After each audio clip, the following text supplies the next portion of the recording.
Hello student, ध्यान physics application में once again आप सभी लोगों का स्वागत है।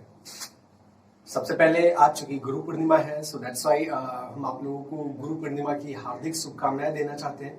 एंड नॉट इवन दैट, जो भी मेरे गुरु रहे हैं, मैं उनके लिए भी अपने हाथ जोड़ करके उनके सामने सत नमन करता हूँ कि उनके ही दिए गए जो भी ज्ञान है, जिस ज्ञान की वजह से हम आपके सामने आज अपने आप को पेश कर रहे हैं, या फिर आपको केमिस्ट्री पर्टिकुलर जो सब्जेक्ट है, इस सब्जेक्ट से आप सभी लोगों को लाभान्वित कर रहे हैं। जितना बेस्ट मेरे एंड से हो सकता है, जितने मेरे खुद की अपनी भी समझ है, जिस तरीके से आपको एनिमेशन के थ्रू या फिर कोई भी दूसरा मीडियम अगर कभी कल के डेट में जरूरत पड़ता है, उसके थ्रू जितना ज्यादा से ज्यादा समझा सकते हैं वो समझाने की कोशिश जो भी मेरे अंदर में इनबिल्ट है, वो सबके सब मेरे गुरुओं के द्वारा दिया हुआ है। And no doubt wishing you and us a very happy Guru Purnima. चलिए स्टार्ट करते हैं अपने टॉपिक पर। कॉपी और पेन निकाल लीजिए। हम लोग बात कर रहे थे ऐसे लास्ट वीडियो के बारे में। अगर मैं आपको थोड़ा सा इन डिटेल बताऊं तो लास्ट वीडियो में मैंने आपको बताया था सिंपल क्यूबिक यूनिट सेल के इन डिटेल सभी की पॉइंट्स के बारे में। किसके बारे में? सभी की पॉइंट्स के बारे में, जो भी आपने सिंपल क्यूबिक यूनिट सेल के अंदर में पढ़ा था। अगर हम आपको बताएं सिंपल क्यूबिक यूनिट सेल कहते हैं किसको है? अगर एटम केवल और केवल कॉर्नर वाले पॉइंट पर प्रेजेंट है, कोनों पर केवल और केवल अवयवी कण अगर उपस्थित है, क्या कहलाता है? सिंपल क्यूबिक यूनिट सेल कहलाता है। डन।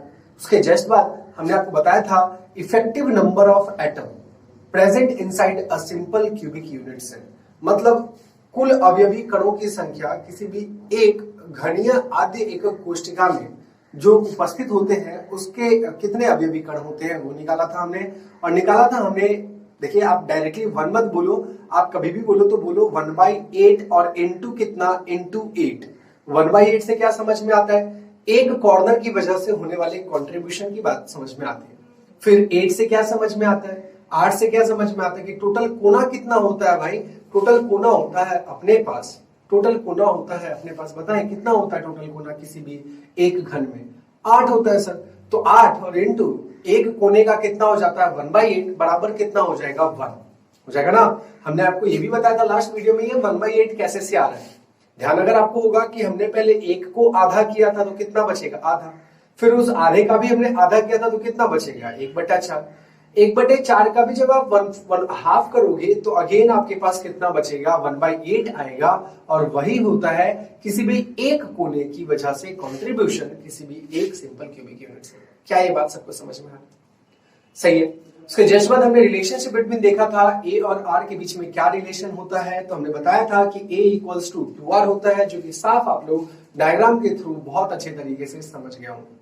डन। उसके जस्ट बाद हमने आपको बताया था कोऑर्डिनेशन नंबर के बारे में, और कोऑर्डिनेशन नंबर कितना निकल के आता है? 6 निकल के आता है coordination number.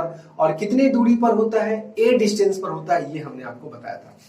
And at the last हमने आपको पैकिंग एफिशिएंसी निकालना सिखा था, और वहां पर इस रिलेशन को हमने यूज किया था जो ए और आर में था, और वहां से हमने देखा कि पैकिंग एफिशिएंसी अपना कितना निकल के आता है? 52.4% निकल के आता है। मतलब हर 100 भाग में, कितने में? हर 100 भाग में 52.4% भाग, 52.4 भाग जो होगा वह भाग आपका परमाणुओं से या अवयवी कणों से भरा होगा। बाकी के जो बचे हुए भाग है वह क्या होंगे? वो खाली होंगे। अब ये खाली का क्या कंसेप्ट है? जस्ट अपना इन तीनों जो टॉपिक है आपका सिंपल, बॉडी और फेस, उसके जस्ट बाद हम उस खाली स्थान के ही बारे में बात करेंगे। सही है। तो हमने जैसे लास्ट वीडियो में बताया complete about what? Complete about simple cubic unit cell. इस वीडियो में हम बात क्या करने वाले हैं? Complete about body centred unit cell. किसके बारे में? Body centred unit cell. तो एक काम कर लीजिए, कॉपी और पेन निकाल करके आराम से पैरेलली चाहें तो नोट करना स्टार्ट कर दीजिए। अंतः केंद्रित एकक कोष्ठिका। तो बॉडी सेंटर्ड हो गया। क्यूबिक का मतलब क्या हो जाएगा? घनीय हो जाएगा। क्या हो जाएगा? घनीय हो जाएगा। और आगे क्या लगा देना है आपको? आपको लगा देना है यूनिट सेल। क्या लगा देना है आपको? Unit cell. डन। अगेन जैसे हमने पिछले वाले केस में देखा था, सेम आए स्टार्ट करें इसके बारे में। जैसे हमने पिछले वाले केस में देखा था, सेम इस केस में भी आप ये डायग्राम देख रहे होंगे। ये अभी हमने आपको गोलो वाला डायग्राम बनाया। किसका वाला डायग्राम दिया आपको? आपको हमने गोलो वाला डायग्राम दिया है, जो कि आपको क्या बताता है? आपको एक body centred cubic unit cell का फील दिलाता है। क्या ये दिख रहा है? चलिए, ये तो आपका कंप्लीट गोला वाला डायग्राम हो गया, मतलब कंप्लीट हमने एटम रखा है। बट लास्ट वीडियो में भी हमने आपको बोला था कि यह हमारा यूनिट सेल नहीं है। क्या नहीं है ये? यह हमारा कंप्लीट यूनिट सेल नहीं है बच्चों। फिर कंप्लीट यूनिट सेल कैसा होगा? कंप्लीट यूनिट सेल देखें जरा, उसका डायग्राम आप देख सकते हो। यह है आपका कंप्लीट यूनिट सेल। मतलब आपका यूनिट सेल में मतलब क्या? यूनिट सेल का मतलब एटम्स उसके अंदर में कितना प्रेजेंट है, आपके काम का तो उतना ही है ना। तो कंप्लीट गोला आपको नहीं लेना है। जितने एटम्स आपके उसे एक यूनिट सेल, उसे क्यूब के अंदर में होंगे, वही अपने काम का है। मतलब आपको इसके बारे में कंप्लीटली स्टडी करना है। क्या ये डायग्राम ढंग से दिख रहा है? सही है, सही है ना। तो इस वाले के केस में, जैसे पिछला वाला जो केस था अपना सिंपल क्यूबिक था, उसके अंदर में एटम्स कहां कहां प्रेजेंट थे बच्चों? वहां पर एटम्स केवल और केवल आपके कॉर्नर पे प्रेजेंट थे। आपके जो किसी भी क्यूब का जो कोना होता है, वहीं केवल और केवल एटम्स प्रेजेंट है। यहां वाला अगर आप केस देख रहे हो, तो यहां वाले केस में कोनों पर तो उपस्थित है ही सही, साथ ही साथ में एक और पॉइंट आपको दिख रहा होगा जिसको हम लोग बोलते हैं बॉडी सेंटर। क्या बोलते हैं? Body centre. सही है ना। और कैसे निकालते हैं बॉडी सेंटर? यह हमने आपको पास्ट की वीडियोस में बताया था कि जब आपके बॉडी डायगोनल्स, क्या बताया था? जब आपके बॉडी डायगोनल्स आपस में इंटरसेक्ट करते हैं, जब आपके बॉडी डायगोनल्स आपस में इंटरसेक्ट करते हैं, तो वो जो मिड का जो पॉइंट है, जो इंटरसेक्शन पॉइंट है, वहां पर अगर आप एक गोला मान लेते हो, वही अपना क्या बन जाता है? वही अपना body centred cubic unit cell बना देता है। डन ना। तो आए सबसे पहले पहला पॉइंट लिखते हैं यहाँ पे कि किसको कहते हैं बॉडी सेंटर्ड। हमने ऑलरेडी आपको पास्ट की वीडियो में भी लिखवा रखा है किसको बोलते हैं बॉडी सेंटर, लेकिन फिर भी यहां पर हम कुछ की पॉइंट्स लिख लेते हैं। किसको बोलते हैं? आप क्या बोलोगे यहाँ पे आप बोलोगे कॉन्स्टिट्यूएंट पार्टिकल। क्या बोलेंगे? कॉन्स्टिट्यूएंट particles are present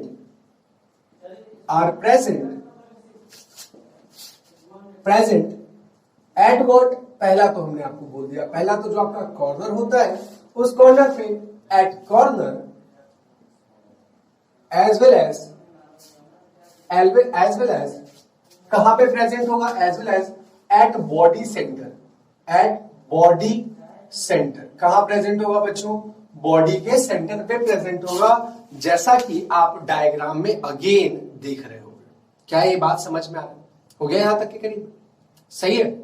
आए अगला अपना पॉइंट क्या होता है? अगला अपना पॉइंट होता है जेड के बारे में कैलकुलेट करना कि इफेक्टिवली, ध्यान से सुने, इफेक्टिव नंबर ऑफ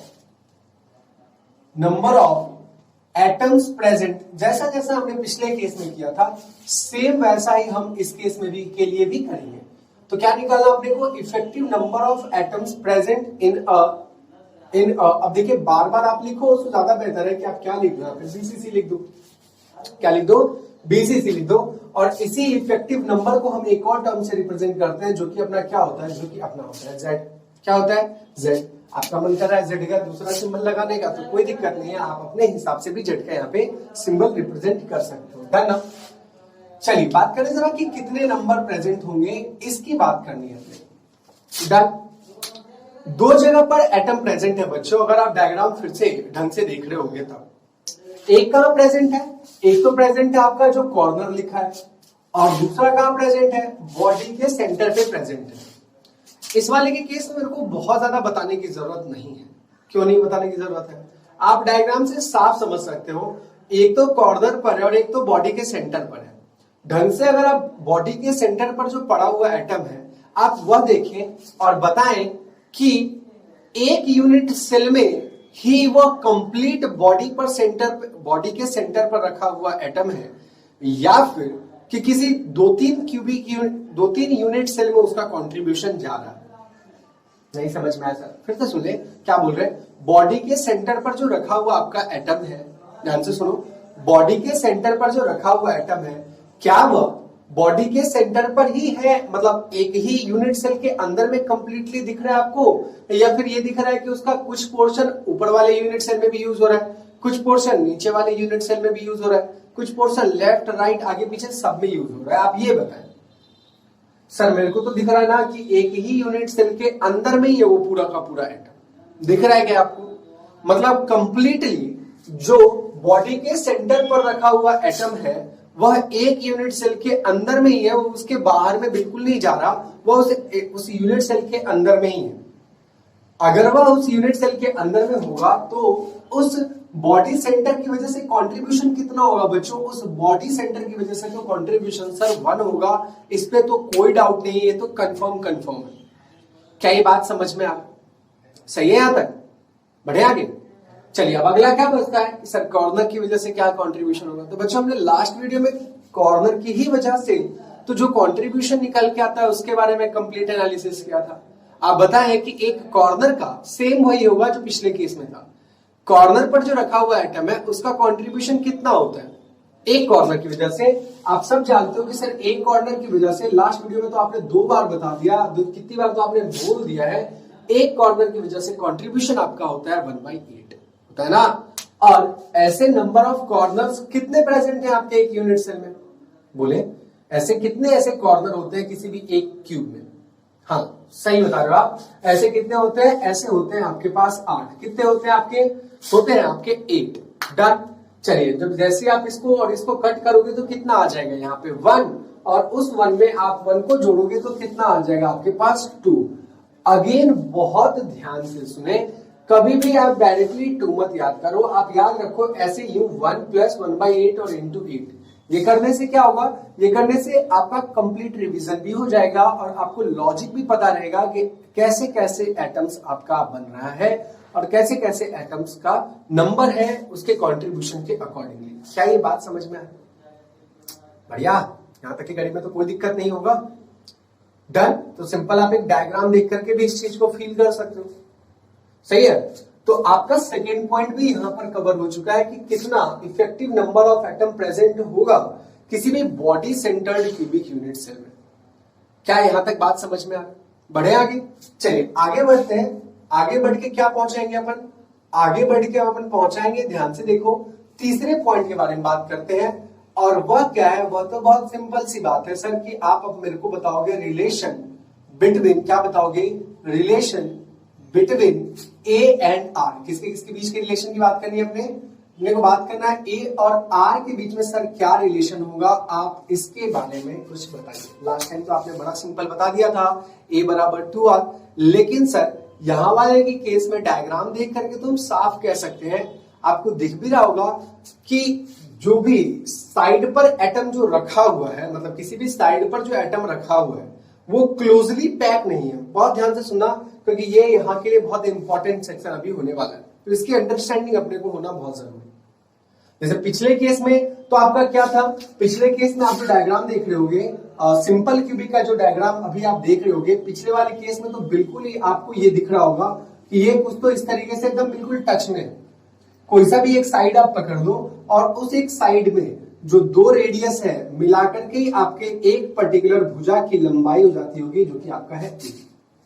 डन। ये तो सर पिछले वाले केस में हुआ करता था, तो आप बता देते थे a = कितना हो जाएगा 2r होगा ना। लेकिन आप यहां वाले की केस का डायग्राम देखो, अगेन हम आपको इसका डायग्राम दिखा देंगे, आप डायग्राम फिर से देख लीजिए।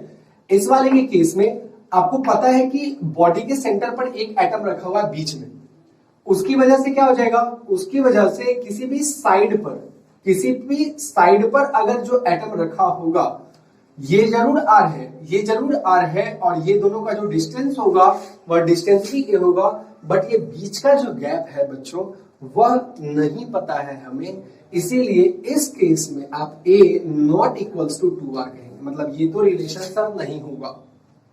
ये वाला रिलेशन आपका इस वाले के केस में पॉसिबल नहीं है, मुश्किल है ये वाला रिलेशन आपका यहां से निकलेगा। क्या ये बात आपको समझ में आ रहा है? सही है ना यहां तक? इस केस में सर a ≠ 2r होगा कि बीच में कुछ गैप हो रखा है, और गैप क्यों रखा है? क्योंकि बीच में बॉडी पर रखा हुआ जो एक एटम है वह एटम यहाँ पे तंग कर रहा है। डन। तो अपने को क्या निकालना पड़ेगा भाई? अपने को निकालना पड़ेगा रिलेशन, तो देखो निकालना पड़ेगा, रिलेशन रहेगा तभी तो आप पैकिंग एफिशिएंसी फिर से निकाल पाओगे जैसे पिछले केस में निकाला था। डन। चलिए तो अब ऐसे वाले के केस में कौन सा सबसे टाइटली पैक्ड सिस्टम होगा उसकी बात करते हैं, या फिर मतलब ऐसा लेंथ हम यूज करते हैं जो लेंथ पर कंप्लीटली एटम से फुलफिल्ड होगा। किसकी बात कर रहे हैं हम लोग? कंप्लीटली वैसे लेंथ की बात कर रहे हैं जिस लेंथ पर एटम पूरे के पूरे में भरे पड़े होंगे।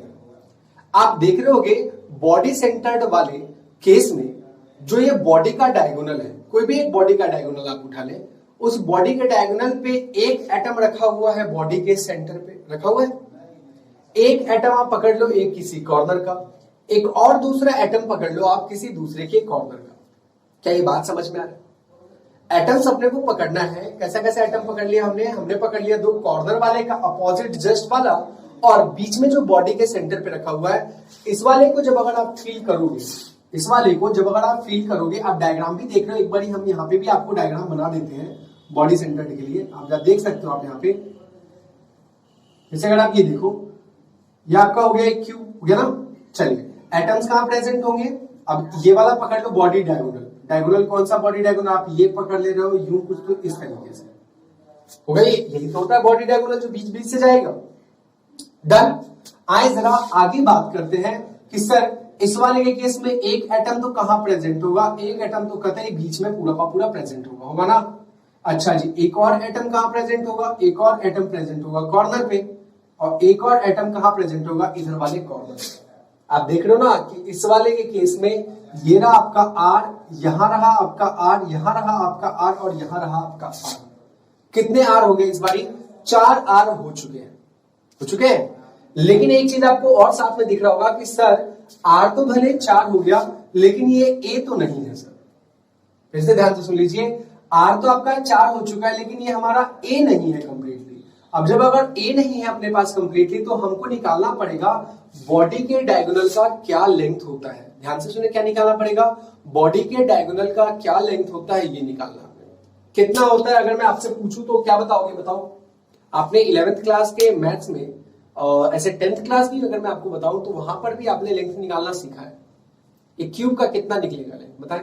एक क्यूब में बॉडी डायगोनल का कितना निकलेगा लेंथ?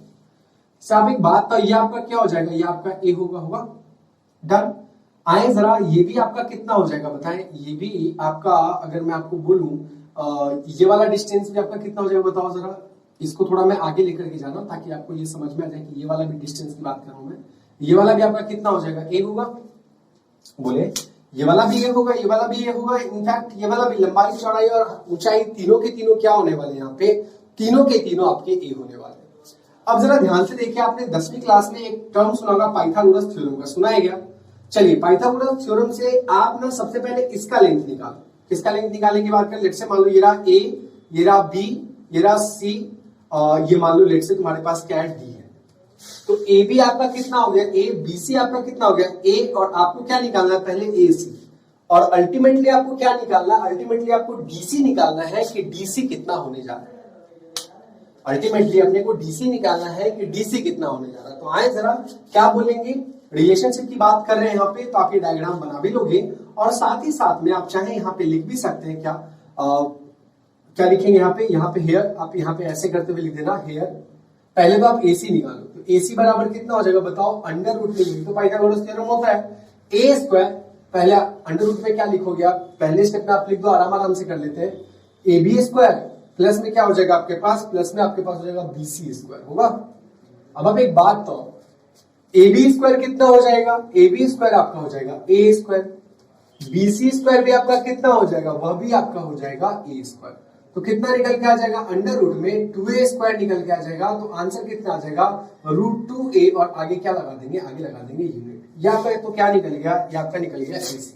क्या ये बात समझ में आ रही? आपका क्या निकल गया? एसी।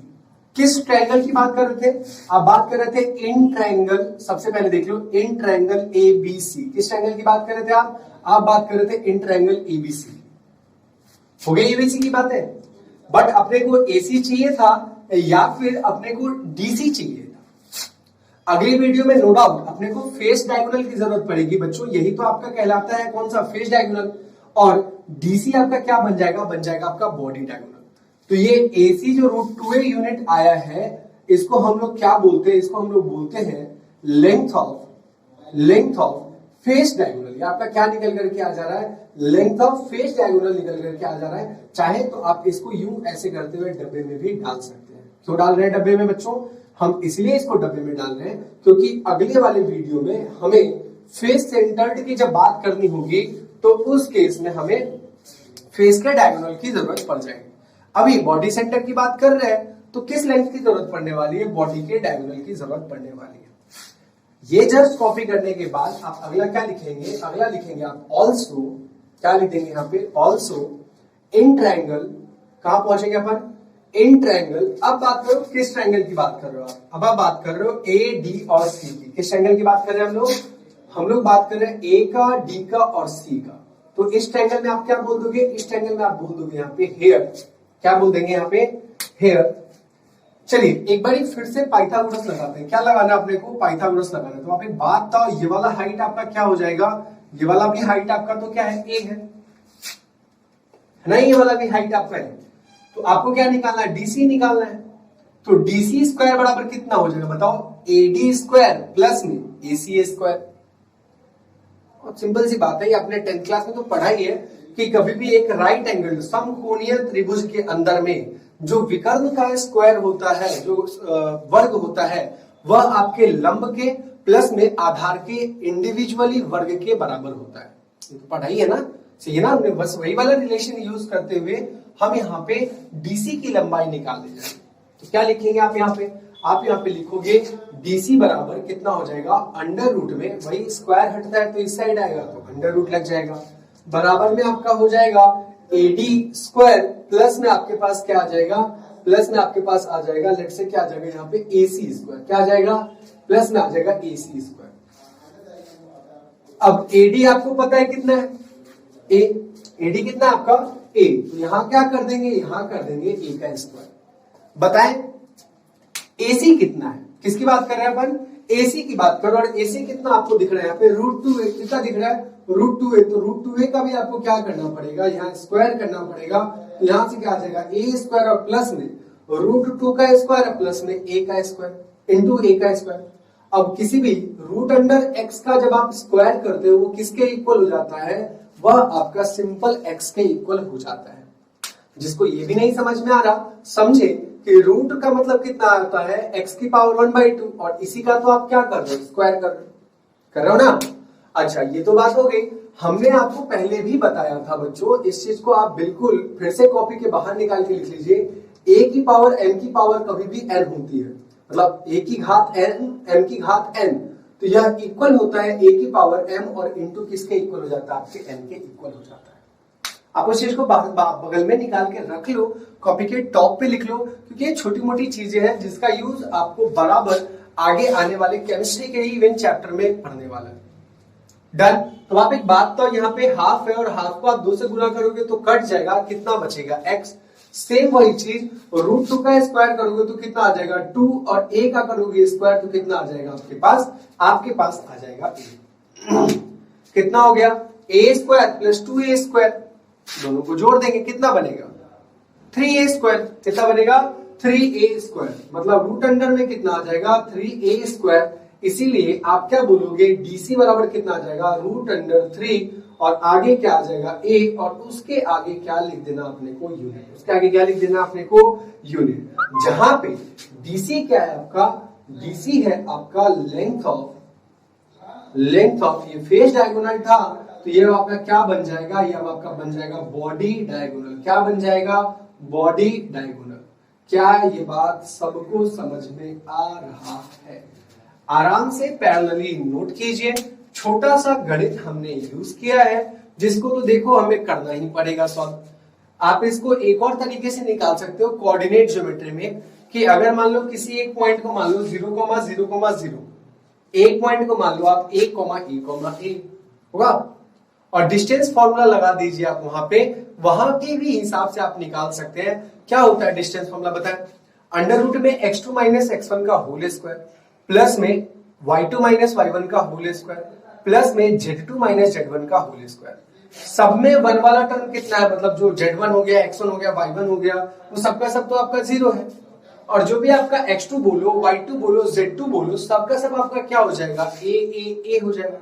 तो क्या आ जाएगा? अंडर रूट में a square plus a square plus a square. तो कितना बन जाएगा? √3a square.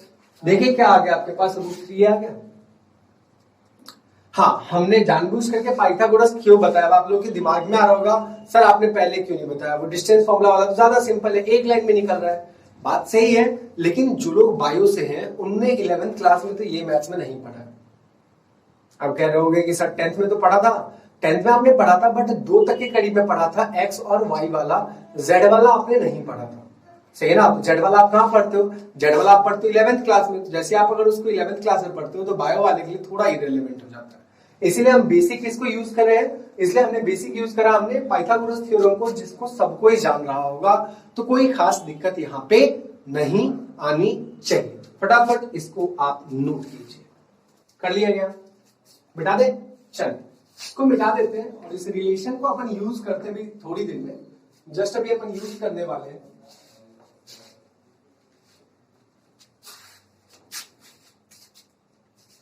क्या यूज करने वाले हैं, अपने को ये पता पड़ चुका है कि बॉडी डायगोनल का जो लेंथ है वह कितना होने वाला है, वह आपका √3 आने वाला है। अच्छा, किसी भी बॉडी डायगोनल पर ही, क्योंकि देखो एटम कहां प्रेजेंट होगा, कतई आपके सेंटर पे प्रेजेंट होगा, कुछ तो यूं, और एक कॉर्नर पर एटम ये प्रेजेंट है, एक कॉर्नर पर एटम ये प्रेजेंट है, जो कि आप डायग्राम से भी साफ अगेन देख रहे हो। यही सबसे कॉम्पैक्ट और सबसे कह ले आप रिजिड, आपका क्या बोलते हैं, क्लोजेस्ट पैकिंग है। क्योंकि आप साइड को पकड़ोगे, अगर आपने साइड को पकड़ा, ध्यान से देखिए, अगर आपने साइड को पकड़ा तो आप देखो जरा, क्या बीच में ये गैप रह रहा है क्या, वो तो आप फिर से बताएं तो आप फिर डायग्राम से देख रहे होगे कि साइड कोई भी लेंथ ले रहे हो, जैसे आपने ए ले लिया तो कंप्लीटली ए बराबर 2r तो नहीं आने वाला है किसी भी बॉडी सेंटर के लिए, नहीं आने वाला है। तो क्या आने वाला है सर, आने ये वाला है कि ये आपके पास अलग से निकाला तो कितना आ गया आपके पास, 4r आया ना, 4r आया, 4r। चलिए इसको थोड़ा सा ऊपर में लिख लेते हैं, बराबर में यही करते हैं, आप लिख लेते हैं, ये तो आपका हो गया 4r। और जहां तक आप ए की बात करो, किसकी बात कर रहे हो आप, ए की बात कर रहे हो, तो बॉडी डायगोनल का लेंथ अभी आप जस्ट निकाला, कितना निकल के आ रहा था, √3 है। तो ये 4r किसके इक्वल आने वाला है, अब यह इक्वल आने वाला है √3 के। किसके इक्वल आने वाला है, √3 के। डन। एक बार फिर से हम आपको अगर बता दें कि √3 कैसे आ रहा है, कुछ नहीं करना है, 2 ट्रायंगल में अपने को घूम जाना है, दोनों राइट एंगल ट्रायंगल ही है। पहले आप एबीसी में घुस के पहले आप एसी निकाल लो, और इस एसी की मदद से, इस एसी और इस एडी की मदद से आप बड़े आराम से डीसी निकाल सकते हो। अगेन एक बार पाइथागोरस थ्योरम लगा दो, क्योंकि ये आपका ए है और ये आपका ए है, तो ये कितना बन जाएगा, ये आपका बन जाएगा √2a, क्या बन जाएगा, √2a, और ये आपका √2a बन गया और यह आपका a बन गया।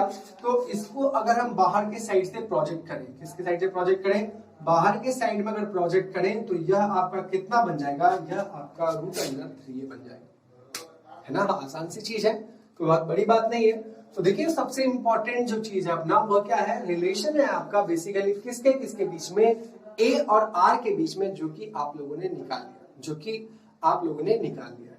क्या ये बात समझ में आ रहा है, डन। यहां तक के करीब में आए, अब हम एक और इंपॉर्टेंट टॉपिक के बारे में, मतलब इंपॉर्टेंट सवाल के बारे में बात करने वाले हैं, और वह क्या है आपका, वह है आपका कोऑर्डिनेशन नंबर। क्या है आपका, क्या है आपका कोऑर्डिनेशन नंबर। तो जस्ट बगल में आप लिख दें, यहाँ पे क्या लिखना है अपने को, कोऑर्डिनेशन नंबर, उपसह संयोजन संख्या, कोऑर्डिनेशन नंबर कितना होगा इस केस में, कोऑर्डिनेशन नंबर। बहुत ध्यान से सुने जरा, यह टॉपिक भी आपका बड़ा ऑब्जेक्टिव में हॉट टाइप के क्वेश्चन में आ जाता है। हमने आपको पहले ही बताया, सारी चीजें हम क्लास नोट्स के थ्रू कवर कर लेंगे, डन। आए बात करते हैं कोऑर्डिनेशन नंबर के बारे में। आप लोगों के दिमाग में आ रहा होगा कि सर इस वाले की तो केस में 2 अलग अलग टाइप के एटम है, मतलब एक एटम वो है जो कि बॉडी के सेंटर पे पड़ा हुआ है, एक एटम आपका वो है जो कि बॉडी के सेंटर पे पड़ा है, और एक और एटम पैरेलली कहां पड़ा है, बॉडी के कॉर्नर पे पड़ा हुआ है, मतलब यूनिट सेल के कॉर्नर पे पड़ा हुआ है, क्यूब के कॉर्नर पे पड़ा हुआ है। क्या ये बात समझ में आ रहा है। तो सर इन दोनों का क्या अलग अलग तरीके से अपने को कोऑर्डिनेशन नंबर निकालना पड़ेगा, बिल्कुल नहीं निकालना पड़ेगा। आप किसी भी एक किसी भी लैटिस पॉइंट का कोऑर्डिनेशन नंबर निकालो, उस टाइप के यूनिट सेल में भले से ही आपके एटम्स एक से ज्यादा जगह पर भी क्यों नहीं प्रेजेंट हो, उसका भी कोऑर्डिनेशन नंबर सेम आने वाला है, उसका भी कोऑर्डिनेशन नंबर क्या आने वाला है, सेम आने वाला है। क्या बोला हमने अभी आपको? हमने आपको बोला कि कोऑर्डिनेशन, अब जैसे यहां पर एक से ज्यादा पोजीशन है, कितने पोजीशन है? दो अलग अलग पोजीशन है। एक आपका बॉडी का सेंटर है और एक और आपका क्या है भैया? कॉर्नर ऑफ अ क्यूब है। क्या है? कॉर्नर ऑफ अ क्यूब है ना? दो अलग अलग पोजीशन। बोले सही है ना? अब इन दोनों पोजीशन के लिए सर अलग अलग कोऑर्डिनेशन नंबर होगा क्या? दिमाग में आता है डाउट? क्या दोनों पोजीशन के लिए अलग अलग उप संयोजन संख्या आएगा? हो सकता है कि उसको ज्यादा अलग नंबर ऑफ एटम टच कर रहा हो सकता है कि बॉडी सेंटर वाले को अलग नंबर ऑफ एटम टच कर रहा हो, बट ऐसा प्रैक्टिकली बिल्कुल नहीं है। जो कोऑर्डिनेशन नंबर बॉडी के सेंटर का आएगा वही कोऑर्डिनेशन नंबर आपके कॉर्नर का भी आएगा। आप तो इस चीज को बिल्कुल याद रखें। डन? चलिए डायग्रामेटिकली समझते हैं। आए जरा, सबसे पहले आप ये वाला डायग्राम देखिए और इस डायग्राम में हम किसकी बात करें? हम बात करें बॉडी के सेंटर पे जो रखा हुआ एटम है उसको कितने फर्दर एटम टच कर रहे हैं। यह आप प्रैक्टिकली फील भी कर सकते हो ऑब्वियसली सर कि जो बॉडी के सेंटर पर रखा हुआ है उसको 4 तो ऊपर वाला एटम टच कर रहा होगा जो उसके कॉर्नर पे होगा और 4 वो नीचे वाला एटम होगा जो कि उसको टच कर रहा होगा। मतलब टोटल कितना निकल के आ रहा है? कोऑर्डिनेशन नंबर आपका निकल के आ रहा है 8। कितना निकल के आ रहा है बच्चों? आपका कोऑर्डिनेशन नंबर निकल के आ रहा है भैया 8। कितना? 8 आ रहा है ना? तो ये किसके लिए निकाल के हमने आपको प्रूव कर दिया? ये हमने आपको निकाल के प्रूव कर दिया जो कि बॉडी के सेंटर पे रखा हुआ एटम है उसके लिए कर दिया ना। डन? बढ़े आगे, बात आगे बढ़ाए। चलिए अब बात कर ले जरा। अब बात करो कि सर कॉर्नर पर जो एटम रखा हुआ है उसको कितने एटम टच कर रहे हो? सोचिए जरा, इस चीज को आप इमेजिन कर सकते हो। अगले वाले केस में तो हम जनरलाइज कर देंगे। क्यों आप मेरी बात एक बार में मानो यार? मतलब हाँ सर आप बोल तो दिए कि दोनों का सेम होगा, बिल्कुल सही बात है सेम होगा, बट कुछ लोग के दिमाग में ना कि मैं क्यों मानूं सर, अब मेरे को प्रूव करके बताओ। तो आप बिल्कुल पहले खुद से फील करो इस चीज को कि कैसे हम किसी कॉर्नर के लिए कर सकते हैं। यहां तक एक करीब में तो केस में बड़े अच्छे तरीके से समझ में आ जाएगा। फेस सेंटर्ड में थोड़ा सा कॉम्प्लेक्स होगा, इसलिए हम आपको बोले कि लाइक मान लो कि होता है दोनों का आपका क्या हो जाएगा, चाहे बॉडी के सेंटर की बात करो या फिर कॉर्नर की बात करो, दोनों सेम होता है। अभी देखिए जरा, हम आपको कॉर्नर के लिए की बता रहे हैं कि अगर कोई एटम कॉर्नर पे प्रेजेंट है, कहां प्रेजेंट है? कॉर्नर पे। अब आप देख रहे होगे इस डायग्राम में साफ कि उसको, क्योंकि एक एटम जो कॉर्नर पे प्रेजेंट होता है बीच में, उसको उसका कंट्रीब्यूशन कितने अलग अलग यूनिट सेल में होता है? 8 अलग अलग यूनिट सेल में होता है ना। और 8 अलग अलग यूनिट सेल में बॉडी सेंटर होगा जिस पर एटम प्रेजेंट होगा। फिर से 8 अलग अलग यूनिट सेल में बॉडी सेंटर तो होगा, क्योंकि आपका लैटिस कौन सा चल रहा है? बीसीजी लैटिस चल रहा है आपका। और हर एक के बॉडी सेंटर पे क्या प्रेजेंट होगा? एक एटम प्रेजेंट होगा। तो आप देख रहे होंगे डायग्राम में साफ साफ, ये जो भी आपका एटम बना है ना ब्लू कलर वाला, वो सारा ब्लू कलर वाला बॉडी के सेंटर पे रखा हुआ एटम है। कहां पे रखा हुआ एटम है? बॉडी के सेंटर पे रखा हुआ एटम है। और 8 ब्लू कलर का एटम उस कॉर्नर पे जो रखा हुआ, मतलब जो ग्रीन कलर का बॉल आप देख रहे होगे, उसको टच कर रहा होगा। क्या ये टच करता हुआ दिख रहा है आप लोगों को? दिख रहा है ना?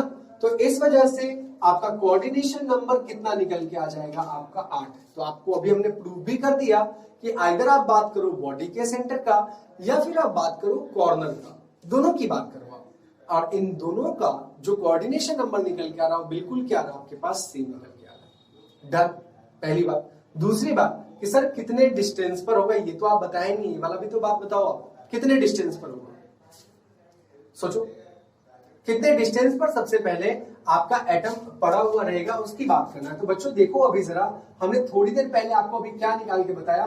थोड़ी देर पहले हमने आपको बॉडी डायगोनल का लेंथ निकाल के बताया था बॉडी डायगोनल का लेंथ। यही तो होता है ना सबसे क्लोजेस्ट पैकिंग, बताए?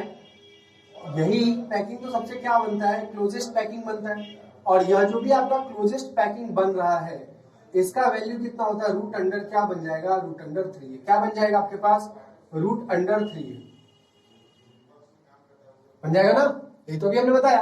अब आप एक बात बताओ, यहाँ पे आपका पहला एटम है जिसका रेडियस रखा हुआ और यहाँ पे आपका दूसरा एटम है, मतलब ये एटम और ये एटम टच कर रहे हैं, तो कितनी दूरी पे टच कर रहे हैं बच्चों? तो वो जो डिस्टेंस निकलता है वो क्या होता है? न्यूक्लियर से न्यूक्लियर का डिस्टेंस होता है, यही तो होता है ना। एक न्यूक्लियस से दूसरे न्यूक्लियस का जो डिस्टेंस होगा, यह डिस्टेंस अब आपको निकालना है। अब आप एक बात बताओ, टोटल डिस्टेंस अगर आपके पास रूट 3 है तो इसका हाफ डिस्टेंस कितना हो जाएगा बताएं? हाफ डिस्टेंस हो जाएगा रूट 3a/2। कितना हो जाएगा? Root 3a/2। क्या ये बात समझ में आती? आधा डिस्टेंस कितना हो जाएगा आपका √3a/2। तो आप क्या बोलोगे, इसका कोऑर्डिनेशन नंबर कितना निकल के आ रहा है आपका 8 at what, at a distance of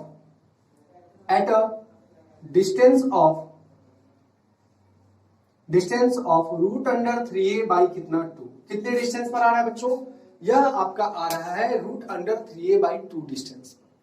क्या यहां तक के करीब में कहानी में कोई दिक्कत आ रही है?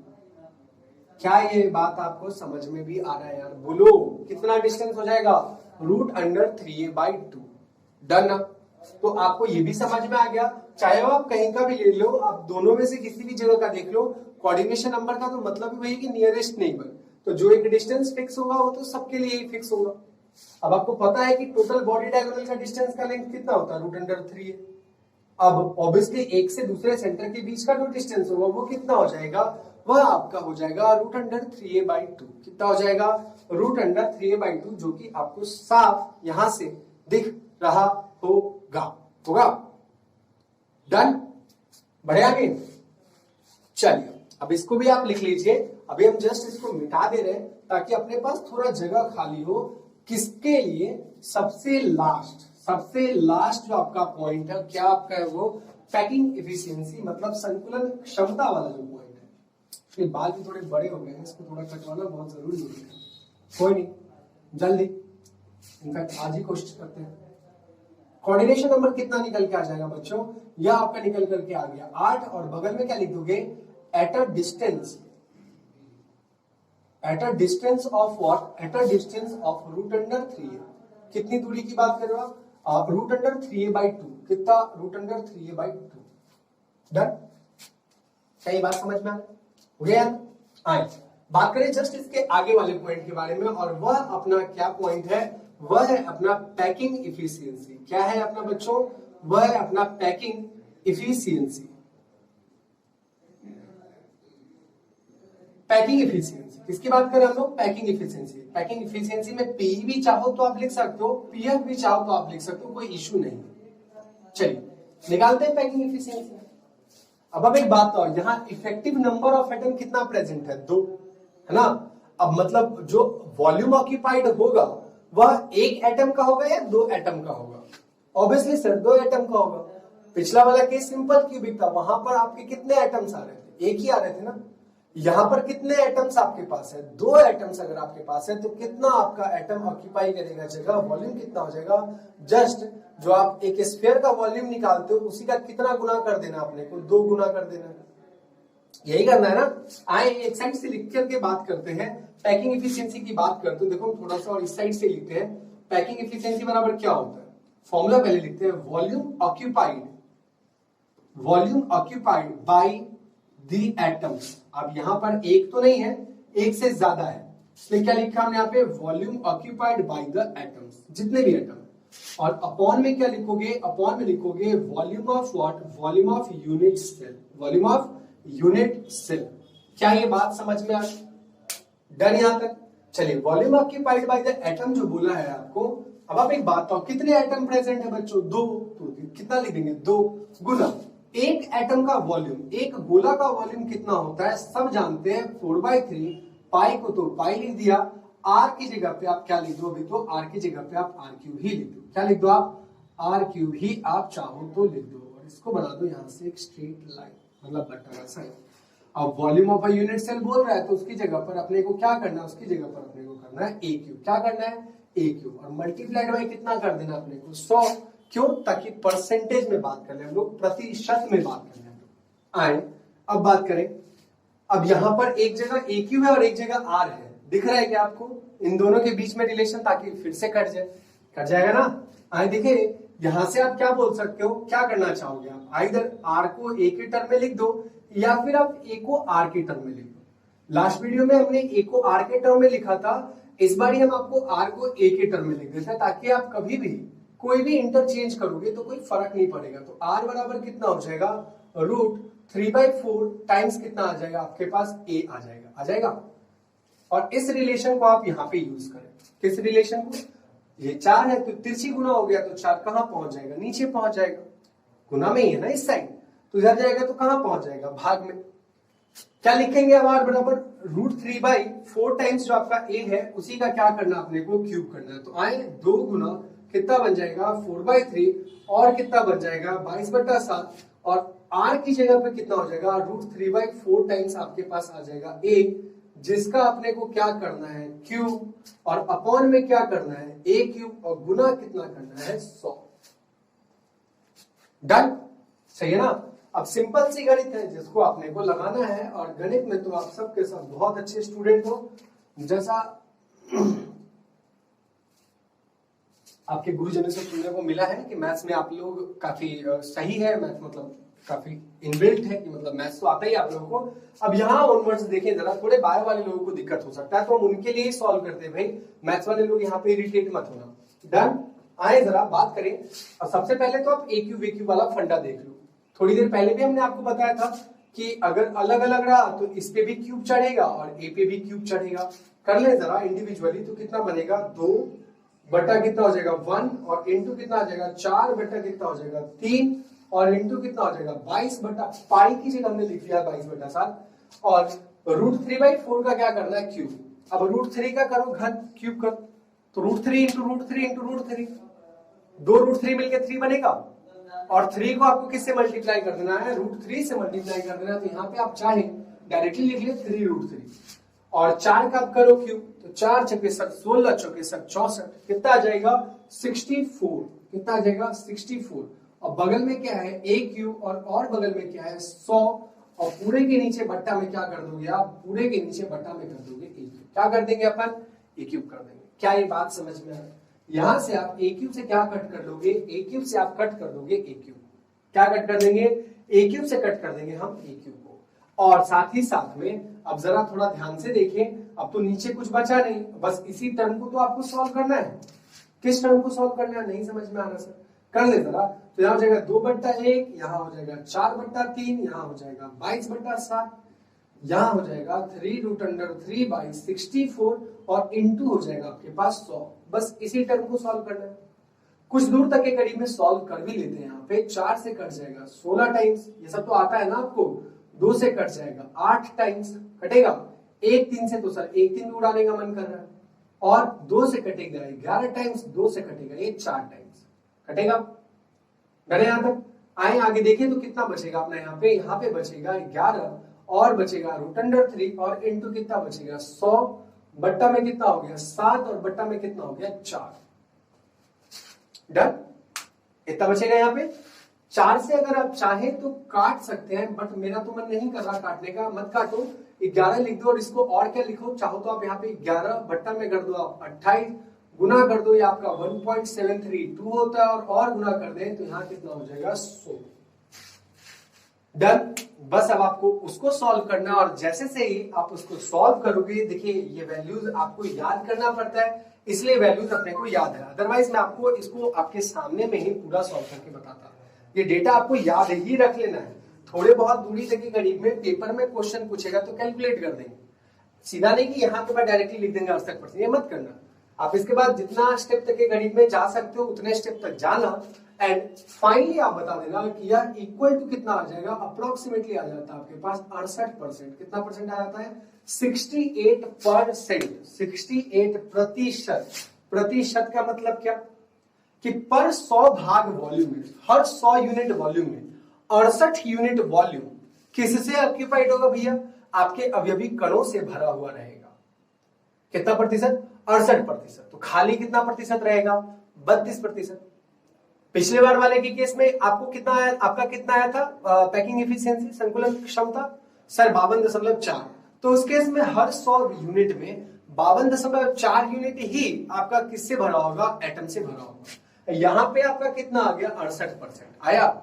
तो किसका पैकिंग एफिशिएंसी 2 वाले के केस में ज्यादा है। अगर हम आपको बोले, ऐसे भी क्वेश्चंस आए हैं आपके पेपर में कि पैकिंग एफिशिएंसी किसका ज्यादा होता है, सिंपल क्यूबिक का या बॉडी सेंटर का, तो क्या बताएंगे बॉडी सेंटर का। क्यों, क्योंकि सर इसका पैकिंग एफिशिएंसी 68% है। डन है यहां तक। तो चलिए आज के वीडियो में हमने आपको क्या क्या बताया, हमने आपको बताया रिगार्डिंग क्या होता है बॉडी सेंटर, दूसरा क्या effective number of atoms present होते हैं किसी भी बॉडी सेंटर में, तीसरा क्या रिलेशन होता है आपका ए और आर के बीच में, ये बताया ना हमने आपको कि ए और आर के बीच में क्या रिलेशन होता है, क्या कोऑर्डिनेशन नंबर होता है और कितनी दूरी पर एटम्स प्रेजेंट होता है। डन। और उसके जस्ट बाद सबसे आखिरी में हमने आपको बताया पैकिंग इफिशिएंसी के बारे में, और इस तरीके से कंप्लीट जो इनकाउंटर करना था आपको, आपका जो बॉडी सेंटर्ड है वो आपका कंप्लीट हो चुका है। बोर्ड लेवल और स्टेट कॉम्पिटिटिव एग्जाम की भी आप बात कर लो या फिर आप जेई वगैरह की भी बात कर लो, वहां पर भी टॉपिक तो इतने ही है, इससे ज्यादा यहाँ पर के वाले के आगे टॉपिक नहीं है, मतलब बॉडी सेंटर के अंदर में अगर हम बात करें। हाँ, कुछ का क्वेश्चंस आपके फील्ड बेसिस पर एक ज्यादा बनते हैं, तो जब जेई वाला वीडियो जब मेरा बनाना होगा वहां पर हम उसके बारे में बात करेंगे। डन, काफी है इतना। चलिए ठीक है, तो आज की वीडियो के लिए इतना काफी रहने देते हैं। अगले वीडियो में हम आपको बताएंगे face centred cubic unit cell के बारे में। ठीक, थैंक यू।